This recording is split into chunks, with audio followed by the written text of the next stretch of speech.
En fermentación de café es muy común ver estos tanques azules de fermentación con un dispositivo que tiene un burbujeo y está mucho más relacionado a una fermentación de maceración carbónica que se hizo muy popular en la fermentación de café buscando tal vez sabores exóticos. Sin embargo, muchos especialistas coinciden en que esto ha sido más una moda que realmente un procesamiento que aporte gran valor al perfil sensorial de un café. También otra de las razones que podemos ver a estos tanques de fermentación sellados con un dispositivo que se conoce como trampa de aire, como un proceso sencillamente de fermentación anaeróbica, es decir, que no tiene presencia de oxígeno.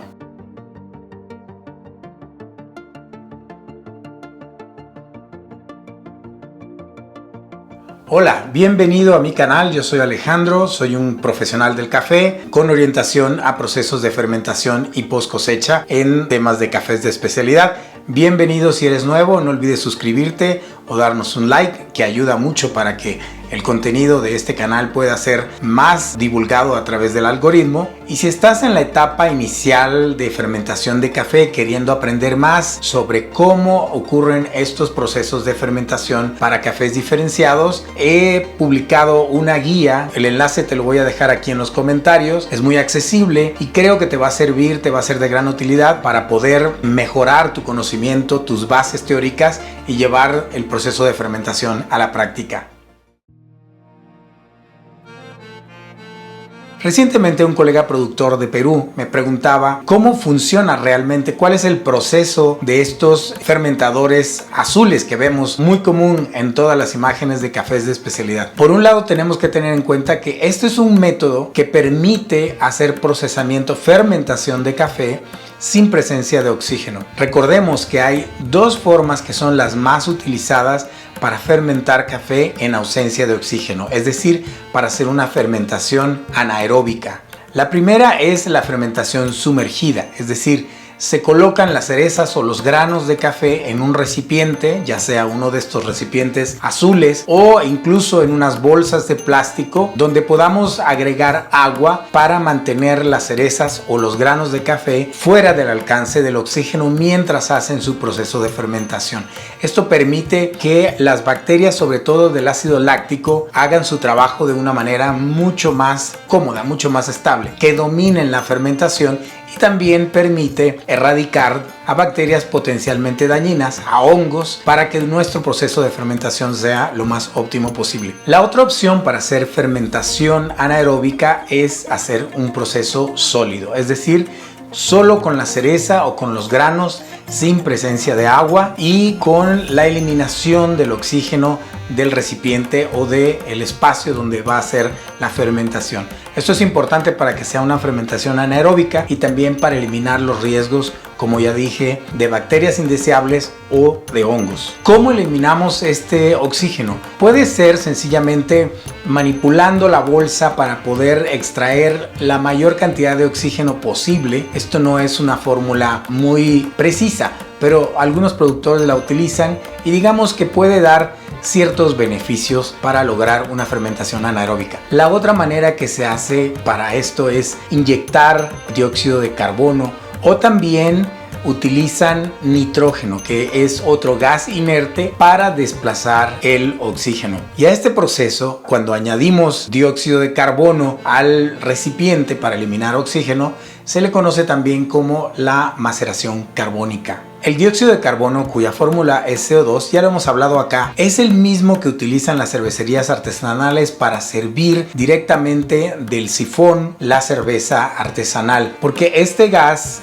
a diferencia del oxígeno, no impacta en la calidad del producto, pero sirve para impulsar la cerveza para ser servida en un vaso. Entre los procesadores de café hay un bando que apoya el proceso de maceración carbónica y otro que critica el esfuerzo y el trabajo que hacer un proceso de esta naturaleza implica. La razón es muy sencilla. Primero tenemos que tomar en cuenta el costo. Imagínense comprar o tener que buscar tanques de dióxido de carbono para poder inyectar este gas, ya sea dióxido de carbono o nitrógeno, y lograr un ambiente completamente anaeróbico. Vamos a recordar rápidamente de dónde salió esta maceración carbónica. Pues la maceración carbónica es un proceso de fermentación de vino que se descubrió prácticamente por accidente y se utiliza mucho en los famosos vinos Beaujolais en Francia. Uno de los principales aportes sensoriales tanto a los vinos como incluso en café es un sabor como a goma de mascar, como un dulce muy artificial que podemos a veces percibir en estas golosinas. Que bien en café puede ser muy interesante encontrar este perfil, pero dependiendo a la temperatura a la que se hace la maceración carbónica, por un lado se recomiendan temperaturas por arriba de 35 grados centígrados y no más de 40 grados centígrados, y por otro lado vas a encontrar especialistas que te dicen que tiene que ser una temperatura por debajo de 15 grados centígrados. Hay otra forma que puedes obtener el dióxido de carbono que pocos relacionan. El hielo seco, esto que se utiliza en los conciertos o en las fiestas, eso es dióxido de carbono en estado sólido. Entonces, una de las preguntas que tenemos que hacer es, ¿vale la pena realmente hacer toda esta inversión para hacer una fermentación llamada maceración carbónica? ¿O podemos optar sencillamente por una fermentación anaeróbica con la utilización de agua? Y no hay que olvidar que el proceso de fermentación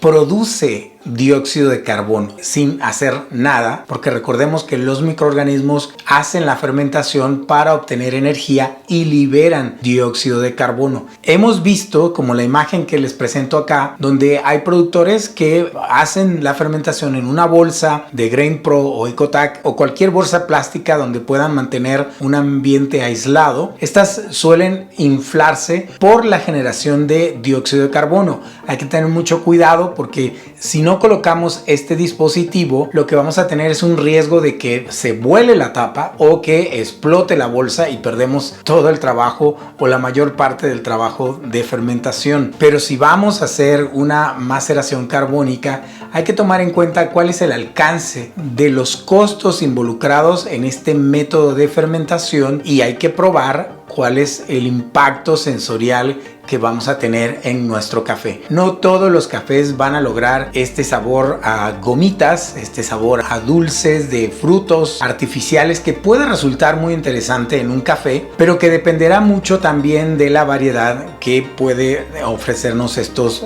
perfiles. Y para finalizar quiero contarles de qué lado estoy yo en términos de favorecer la maceración carbónica. Yo soy de los que piensa que todos los productores de café y los procesadores de café tenemos que empezar desde las bases, hacer primero una fermentación láctica, después entender cómo funciona la fermentación alcohólica e ir agregando complejidad a nuestros procesos de fermentación, primero con conocimiento, con el dominio de las herramientas de fermentación, y segundo y más importante, una vez que hemos logrado encontrar mercados para nuestros perfiles, estos que hemos logrado con procesos de fermentación. En fermentación de café tenemos una gran diversidad de opciones que podemos ir buscando, pero recordemos que la primera pregunta que tenemos que hacer es cuál es nuestro perfil, cuál es nuestra variedad y qué queremos lograr con la fermentación, cuáles son aquellos sabores que queremos modular para lograr un café balanceado que sea representativo de nuestra parcela, de nuestra región y de nuestro país. Me gustaría escuchar tus comentarios sobre la experimentación, si has utilizado dióxido de carbono para hacer maceración carbónica. Muchas gracias y nos vemos en la próxima.